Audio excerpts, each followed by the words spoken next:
Поводът за днешния брифинг е очевидното пренареждане на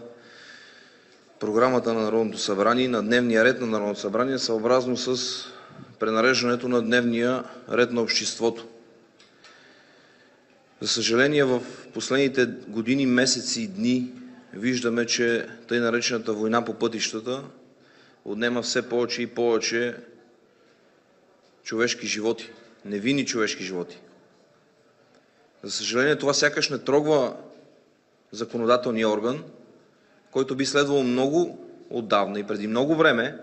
все още да настрои дневния си ред, за да реагира на тази война по пътищата и да спре погубването на повече и повече невинни човешки животи. За съжаление, това не се случи и Народното събрание сякаш по традиция ходи след събитията.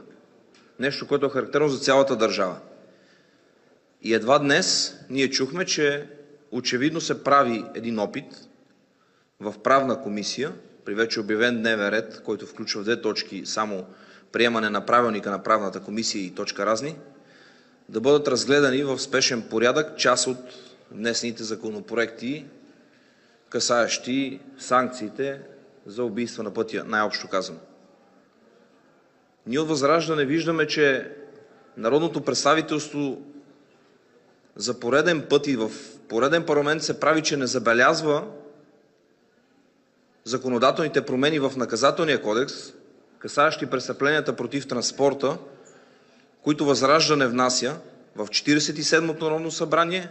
в 48-то Народно събрание миналия парламент и сега отново, които касаят завишаване на санкциите и ефективна борба с убийците на пътя, така да ги наречем. И нашите опасения са, че внесеният от ВЪЗРАЖДАНЕ законопроект за промени в Наказателния кодекс, касаещ борбата с транспортните престъпления и по-специално тежките телесни повреди, убийствата на пътя, няма да бъде разгледан заедно с пакета останали 2 законопроекта, които, доколкото разбирам, се прави опит още днес да бъдат разгледани в спешен порядък.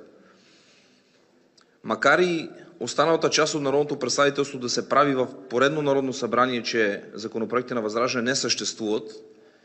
и да работи по начин, че нищо предложено от ВЪЗРАЖДАНЕ да не мине и да не бъде прието на второ гласуване, то все пак държим да отбележим, че за пореден път ние сме внесли законопроект, с който призоваваме за борба с убийствата, които се случват по пътищата на България. Нашият законопроект за пореден път предлага промени в няколко насоки. На първо място, драстично увеличение на наказанията лишаване от свобода в случаите на нанасяне на телесна повреда или смърт, тъй като в момента се дават наказания, които не са адекватни, в някои случаи са смехотворни, не са малко случаите на предсрочно освобождаване. И именно срещу това трябва да се реагира, защото в обществото битуват съмнения и убеждения и убеденост, че няма справедливост при налагането на тези наказания.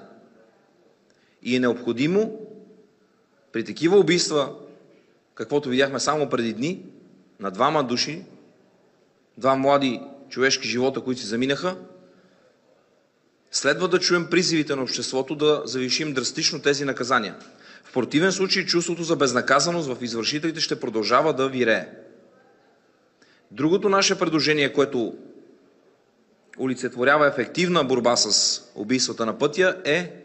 отнемането на моторните превозни средства. Колите убийци трябва да бъдат извън пътя. За да се случи това, ние от ВЪЗРАЖДАНЕ предлагаме както конфискация на автомобилите на пияни, на дрогирани установени водачи, на такива установени с изключително висока скорост и на такива, които управляват без свидетелство за управление на моторно превозно средство поради една или друга причина. Както конфискация, така и временно отнемане за срок от 1 до 5 години на автомобилите на тези хора. За да предотвратим това, тези коли убийци да са по пътищата и да продължават да създават опасност за живота и здравето на невинните български граждани. За съжаление, до момента отново ще го кажа, и в 47-то, и в 48-то Народно събрание този законопроект на ВЪЗРАЖДАНЕ можа да бъде приет на второ четене. В миналия парламент той бе приет на първо гласуване в Правна комисия и се надявам, тъй като сме го внесли отново, той да бъде разгледан и да бъде приет,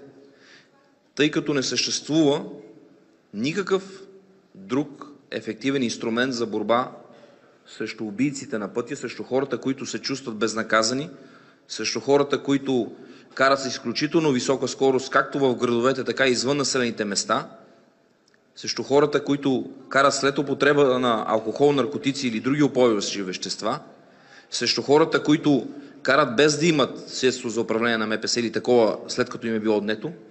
Няма друг ефективен механизъм, освен ние да завишим санкциите лишаване от свобода, така че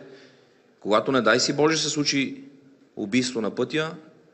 тези убийци да не получават на първо място леки обвинения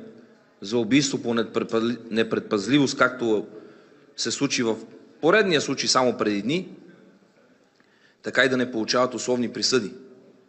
А когато получат ефективни присъди, те да бъдат толкова големи, така както предлагаме ние от ВЪЗРАЖДАНЕ, че да няма предсрочно освобождаване, зачитане на времето, за което той е бил в ареста, и други правни възможности, така ще го нареча, които към момента са допустими, които като краен ефект създават едно чувство за беззаконие и чувство за безнаказаност у извършителите. Само ще ви кажа, че в доста случаи хората, които са осъдени за убийство на пътя, се оказва, че имат доста богата история както на административни нарушения по Закона за движение по пътищата, така и евентуално и предходни присъди за подобни престъпления против транспорта, най-общо казано. Именно за това, за да пресечем тази порочна практика, която като резултат отнема още и още невинни човешки животи, е необходимо както да завишим наказанията, така и да направим възможно поне временното отнемане, ако не постоянна конфискация, поне временното отнемане на моторните превозни средства на такива установени водачи. Колите убийци не трябва да бъдат на пътя. Само това ще изпълни превантивната роля и предупредително-възпитателната роля на наказанието, която е предвидена по член 36 от Наказателния кодекс. И затова ние от ВЪЗРАЖДАНЕ, от парламентарната група на ВЪЗРАЖДАНЕ апелираме нашия законопроект за промени в Наказателния кодекс, който освен това въвежда и по-тежки наказания чрез създаването на квалифициращ признак, на тъй наречения квалифициращ признак освен на пешеходните пътеки и на тротоарите, на спирките, на другите места, които са извън пътното платно, където също стават убийства след ПТП, като например тъй наречения случай Семерджиев, където двете невинни жертви бяха на тротоара зад метални заграждения. Именно тези случаи трябва да получат по-тежко наказание и това също го предлагаме ние от ВЪЗРАЖДАНЕ. И настояваме нашия законопроект да бъде разгледан, ако въобще има разглеждане днес в Правна комисия на законопроекти, свързани с убийствата на пътя, нашия законопроект също да бъде разгледан, където ние да изложим подробно експертно своите съображения и настояваме той да бъде приет възможно най-скоро в пленарна зала на първо и на второ гласуване, за да направим една ответна реакция срещу това, което се случва в нашето ежедневие, от което никой от нас не е защитен и което има изключително вредни и пагубни последици върху цялото бъдещо българско общество, а не само върху конкретни негови членове. Това искаме да ви кажем. Благодаря ви. Въпроси, ако имате евентуално.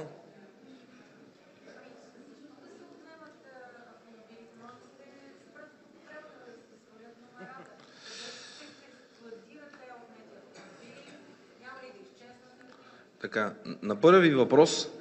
аз отначало, когато създавахме тази законодателна промяна, се запитах същото и тогава погледнах Наказателния кодекс, където има изричен състав на престъпление, което представлява смяна на номера или подмяна на регистрационни номера, както и заличаване на номера на двигател или на рама на автомобил. И това идва да ни говори, че това да спреш административно да спреш от регистрация един автомобил или да му свалиш табелите принудително, не спира не спира хората, които смятат, че са безнаказани, да бъдат на пътя със същия автомобил. И от друга страна, считам, че превантивната роля може да бъде изпълнена след като временно бъде отнет за период от 1 до 5 години този автомобил от владението на неговия ползвател. Така не пречим на правото на собственост, не го нарушаваме с тази временна конфискация. И понеже питате къде се съхраняват, ще ви отговоря,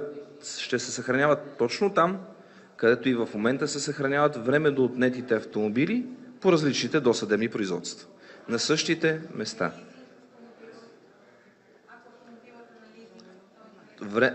Точно така. И временното отнемане не нарушава правото на лизингодателя, не нарушава правото на собственост, то само препятства лизингополучателя да го ползва, но той все още е обвързан да плаща месечните лизингови вноски и това ще му бъде като обица на ухото да се замисли дали другия път да кара с 200 км в час на околовръстното,